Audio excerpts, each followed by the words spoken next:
দেশের খবর। আন্দোলনের মুখে রাঙামাটি পার্বত্য জেলা পরিষদের শিক্ষক নিয়োগের লিখিত পরীক্ষা স্থগিত করায় হরতাল প্রত্যাহার করে নিয়েছেন আন্দোলনকারীরা। দুপুরে প্রাথমিক নিয়োগ কমিটি ও জেলা পরিষদ সদস্যদের জরুরি সভা শেষে সম্ভাব্য পরিবহন ও নিরাপত্তাজনিত পরিস্থিতি বিবেচনায় নিয়ে এই সিদ্ধান্ত জানান জেলা পরিষদ চেয়ারম্যান। 2022 সালে শুরু হয় পরীক্ষা, এ নিয়ে 4 বার স্থগিত হলো। 2024 সালের প্রজ্ঞাপন অনুযায়ী কোটা বৈষম্য দূর করে নিয়োগ দেওয়ার দাবিতে 36 ঘন্টা হরতালের ঘোষণা দেওয়া হয়। হরতাল প্রত্যাহারের পর স্বাভাবিক হতে শুরু করেছে রাঙামাটির জনজীবন।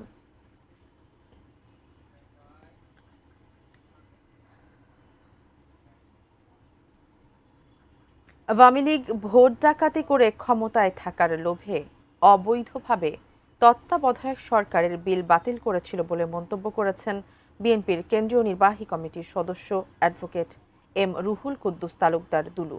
নাটোর জেলা বিএনপির কার্যালয়ে অবসরপ্রাপ্ত শ্রমিক কর্মকর্তা ও কর্মচারীদের সাথে মতবিনিময় সভায় তিনি কথা বলেন। আওয়ামী লীগ অবৈধভাবে জোর করে ভোট ডাকাতি করে ক্ষমতা থাকার জন্য দীর্ঘদিন ভোটারবিহীন অবৈধভাবে সরকারে থাকার জন্য এই তত্ত্বাবধায়ক সরকার বিলটা বাতিল করেছিল। আজকে কিছুক্ষণ আগে আমাদের মহামান্য আদালত সুপ্রিম কোর্ট এই তত্ত্বাবধায়ক সরকারের বিল পাস করেছে। এটা আমি মনে করি বিএনপির জন্য নয়, এই বিল বাংলাদেশের মানুষের জন্য। অবৈধভাবে ভারতে প্রবেশের অভিযোগে বিভিন্ন মেয়াদে কারাভোগের পর দেশে ফিরেছেন 19 শিশুসহ 30 কিশোর কিশোরী। বুধবার সন্ধ্যার দিকে ভারতের পেট্রাপোল ইমিগ্রেশন পুলিশ তাদের বেনাপোল চেকপোস্ট ইমিগ্রেশন পুলিশের কাছে হস্তান্তর করে। ইমিগ্রেশন পুলিশ জানান, ফেরত আসা এসব কিশোর কিশোরী অনেকেই মানব পাচারের শিকার হয় এবং দালালের প্রলোভনে বিভিন্ন সময় অবৈধভাবে ভারতে পাচার হয়।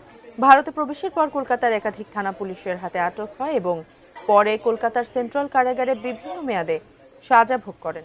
পরে দুই দেশের সরকারের অনুমোদনে ট্রাভেল পারমিট পেয়ে বুধবার তারা দেশে ফিরে এসেছে।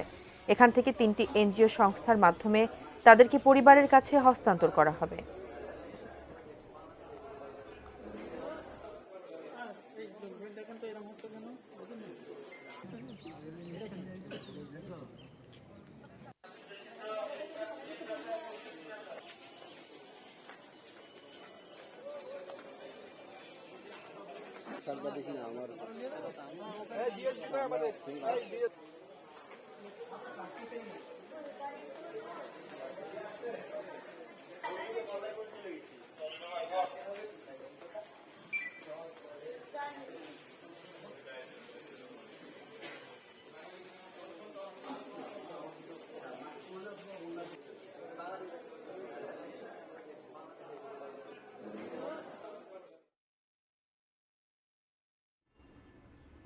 দর্শক, প্রধান উপদেষ্টা ডক্টর মোহাম্মদ ইউনূসের সভাপতিত্বে তার কার্যালয়ে উপদেষ্টা পরিষদের সভা হয়েছে এবং সভার বিস্তারিত জানাতে তার প্রেস উইং আয়োজিত সংবাদ সম্মেলনে আছেন আইন উপদেষ্টা আসিফ নজরুল। তিনি কথা বলছেন। আমরা সরাসরি যুক্ত হচ্ছি ফরেন সার্ভিস একাডেমিতে।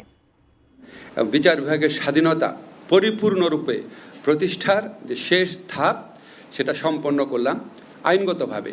প্রশাসনিক কিছু ব্যাপার এখনও রয়ে যাবে, স্ট্যাবলিশ করা, সচিবালয় এটাকে ফাংশনাল করা। তো এখানে মূলত যেই দুইটা ক্ষমতা দেওয়া হয়েছে, আমি শুধু সেটা বলি। প্রথমত হচ্ছে, আপনারা জানেন যে অধস্থন আদালত বা আমরা যে নিম্ন আদালত বলি, এই নিম্ন আদালতের যে কন্ট্রোল বা কন্ট্রোল এবং শৃঙ্খলা বর্তমান সংবিধান অনুযায়ী এটা হচ্ছে রাষ্ট্রপতির হাতে ন্যস্ত। রাষ্ট্রপতির হাতে ন্যস্ত মানে হচ্ছে প্রধানমন্ত্রী পরামর্শক্রমে করেন, প্রধানমন্ত্রীর পক্ষ থেকে আইন মন্ত্রণালয়ের কাজটা করেন। প্রায়োগিকভাবে নিম্ন আদালতের বিচারকদের যে শৃঙ্খলা এবং কন্ট্রোল যে বিধানগুলা, সেটা নিম্ন আদালতের বিচারকদের ক্ষেত্রে এটা আপনার আইন মন্ত্রণালয় করে থাকে সুপ্রিম কোর্টের পরামর্শক্রমে। তো এই অধ্যাদেশ কার্যকরী হওয়ার পর নিম্ন আদালতের বিচারকদের যে কন্ট্রোল বলতে কী বোঝায় এটা বলি। নিম্ন আদালতের বিচারকদের পদায়ন, বদলি, পদোন্নতি, শৃঙ্খলাজনিত বিষয়াদি, ছুটি সংক্রান্ত বিষয়াদি, এমনকি নিম্ন আদালতের বিচারকদের নিয়োগ কর্মের শর্তাবলী নির্ধারণ সমস্ত কিছু সুপ্রিম কোর্টের সচিবালয় করবে। আইন মন্ত্রণালয় যেটা করতো এটা সম্পূর্ণভাবে সুপ্রিম কোর্টের সচিবালয়ের হাতে চলে যাবে। বাট এটা কয়েকটা জিনিস খেয়াল রাখবেন। এক নাম্বার হচ্ছে শুধুমাত্র বিচার কাজে নিয়োজিত যারা আছেন সেই বিচারকদের কন্ট্রোল, শৃঙ্খলা এবং ছুটির বিষয়াদি সুপ্রিম কোর্টের সচিবালয়ের হাতে চলে যাবে। কিন্তু অন্য যারা আছেন বিচার বিভাগে যারা কাজ করেন বিচারক, তারা অন্য কোনো জায়গাতে প্রশাসনিক দায়িত্ব পালন করেন। যেমন ধরেন নির্বাচন কমিশন, দুর্নীতি দমন commission, judicial administration training institute, আইন কমিশন, এই ধরনের প্রতিষ্ঠানে, সরকারি প্রতিষ্ঠানে বিচার বিভাগীয় কর্মকর্তারা, নিম্ন আদালতের বিচারকরা প্রশাসনিক দায়িত্ব পালন করেন। মন্ত্রণালয়ের মধ্যেও ওনারা প্রশাসনিক দায়িত্ব পালন করেন।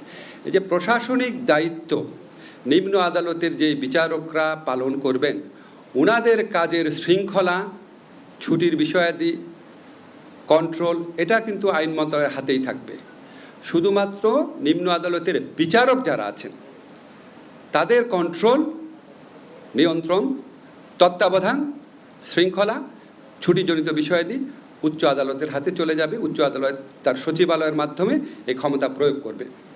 এটার পেছনে সবচেয়ে বড় কারণ হচ্ছে, আপনারা জানেন বিগত ফ্যাসিস্ট সরকার আমলে প্রচণ্ডভাবে আমরা দেখেছি নিম্ন আদালতে যারা বিচারক থাকতেন তাদেরকে আইন মন্ত্রণালয় কন্ট্রোল করত। আইন মন্ত্রণালয়ের ইচ্ছায় নিম্ন আদালতের বিচারকরা জামিন দিবেন কি দিবেন না, সাজা দিবেন কি দিবেন না সিদ্ধান্ত নিতেন। এমন অনেক অভিযোগ আমরা শুনতাম, এমন অনেক কিছু আমরা দেখতাম। তো এই অবস্থার অবসান ঘটবে। এই অধ্যাদেশ পরিপূর্ণভাবে কার্যকর হওয়ার পর নিম্ন আদালতের বিচারকদের উপর আইন মন্ত্রণালয় তথা সরকারের আর কোনো কন্ট্রোল থাকবে না। সম্পূর্ণভাবে এটা উচ্চ আদালত তার সচিবালয়ের মাধ্যমে বিষয়গুলো দেখাশোনা করবেন। দর্শক, প্রধান উপদেষ্টা ডক্টর মোহাম্মদ ইউনূসের সঙ্গে তার উপদেষ্টা পরিষদের বৈঠকের পর বৈঠক সম্পর্কে বিস্তারিত জানাচ্ছিলেন ফরেন সার্ভিস একাডেমি থেকে আইন উপদেষ্টা আসিফ নজরুল। আমরা সরাসরি সেখানে যুক্ত ছিলাম। দেশের খবরের সময় হলো আরেকটি বিরতির, সঙ্গেই থাকুন।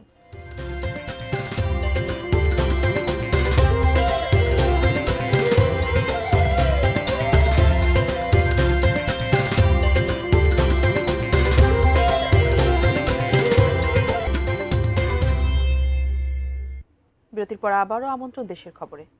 চরের মাটিতে আগাম জাতের মুড়ি কাটা পেঁয়াজের ব্যাপক আবাদ করেছেন ফরিদপুরের চাষিরা। সারের দাম বাড়তি থাকলেও ভালো ফলনে ভালো লাভের আশাই করছেন তারা। প্রতিনিধি কামরুজ্জামান সোহেলের প্রতিবেদনে ডেস্ক রিপোর্ট। একসময় ফরিদপুরের দুর্গম চরে জনপ্রিয় ছিল চীনাবাদামের চাষ। বদলে গেছে সে চিত্র। চরাঞ্চল জুড়ে এখন দেখা যাচ্ছে আগাম জাতের মুড়ি কাটা পেঁয়াজের ব্যাপক আবাদ। ফসলের যত্ন ও পরিচর্যা নিয়ে ব্যস্ত সময় পার করছেন কৃষকরা। আমার ৫ লক্ষ টাকা খরচ হয়েছে। যদি ২,০০০ টাকাও বাজার পাই, আমি ১০ লক্ষ টাকা বিক্রি করবো ইনশাল্লাহ। যদি ৫০ টাকা ৬০ টাকা কেজি থাকে তাই লাভবান হইতে পারো। মৌসুমের শুরুতেই সারের দাম বেড়ে যাওয়া উৎপাদনে বাড়তি খরচ গুনতে হয়েছে কৃষকদের। আর কিছুদিন পর বাজার উঠবে ফরিদপুরের পেঁয়াজ। ন্যায্য মূল্য পাওয়া নিয়ে দুশ্চিন্তায় রয়েছে চাষিরা। ৯৫০-৯০০ বস্তা কিনতাম, সেই সারিবার কিনা লাগতেছে আমাকে ১৬০০ বস্তা, ১৫৫০ বস্তা। সেই ক্ষেত করা খুব কষ্ট হইতে, পেঁয়াজ ক্ষেত করা আমাদের। এবছর সার কিনবে গেলে মাথা মতো ঘুরে যায়, ক্ষেত করুন কিভাবে।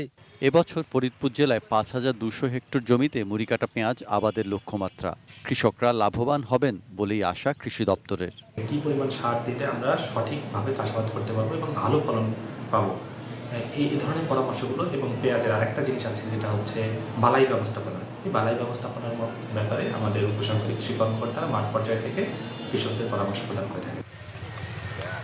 সৈকত Dasgupta, desk report, ATN news. দর্শক, এই ছিল দেশের খবরের সর্বশেষ। সঙ্গে থাকুন, দেখতে থাকুন এটিএন নিউজ। ধন্যবাদ সবাইকে।